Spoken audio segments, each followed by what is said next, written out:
Good morning, Buffaloes. Welcome back to another episode of Kfre. Last week, Snow Day interfered with our filming plans, but we are back this week and ready to share all the exciting things that happened at FRE.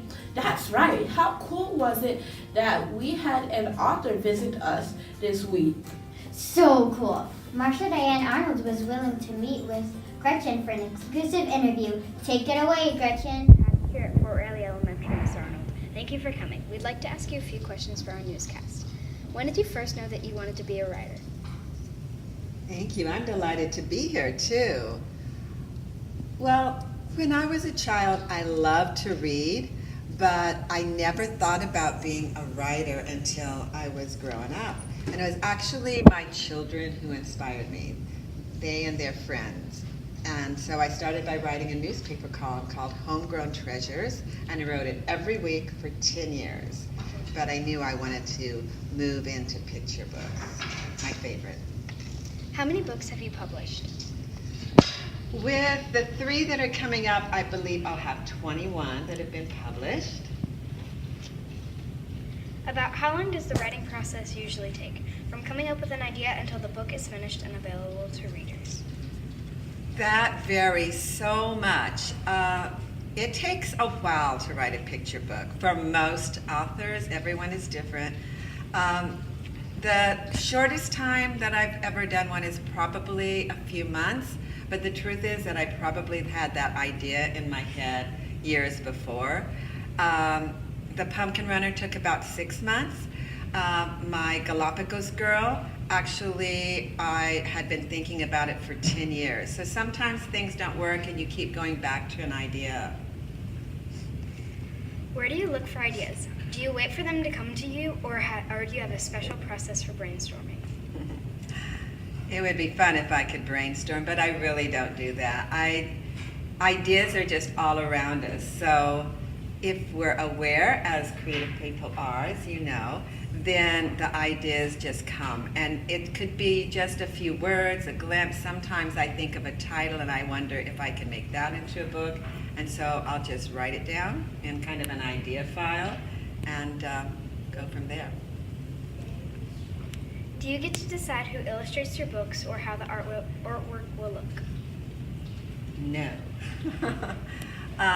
People think that the author gets to choose their illustrators sometimes or works with them, but that's not true. It's the editor at the publishing house who chooses the illustrator, and they really don't like the artist to talk to the author because they want us both to come up with their own vision.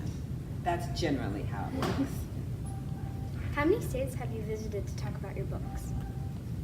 I used to try to keep track, but I have stopped that. But I know I visited over half for sure, maybe 3/4 of the state. So everywhere from Connecticut to California to Texas to Florida. And not only that, I've been overseas. So I've been to Puerto Rico and Africa and Germany to talk about my book. So that's been fun. What is your favorite part of visiting students and sharing about your books? Writing is a very solitary process, and I'm also an introvert, so I stay home a lot, but we still get lonely, and so it's wonderful to come to the schools and meet the kids, and usually they're excited by my books, so that's a wonderful thing. So I just like meeting the kids and seeing what you're doing and thinking about. Thank you for taking your time to talk to us today. It was great to hear about your writing. Thank you. Thanks, Gretchen. On to our next story. This story recognizes one of FRE's very own students, Chris Coy. That's right, he won a wrestling tournament called Battle of the Belts, and he is ready to fill us in on all the details. How long have you been I've wrestling? been wrestling for 5 years. How did you win the belt? I had an 8-man record, which is kind of rare for kids my size. I won my first match 6-0. I won my next match in a pin or a fall in the second period. My last match I won 1-0. What's your favorite part of wrestling? That it's a solo person sport, so you only determine that, or and you don't really think you just do. Thank you. Thanks, Chris and Gretchen. Now enjoy these Buffalo moments.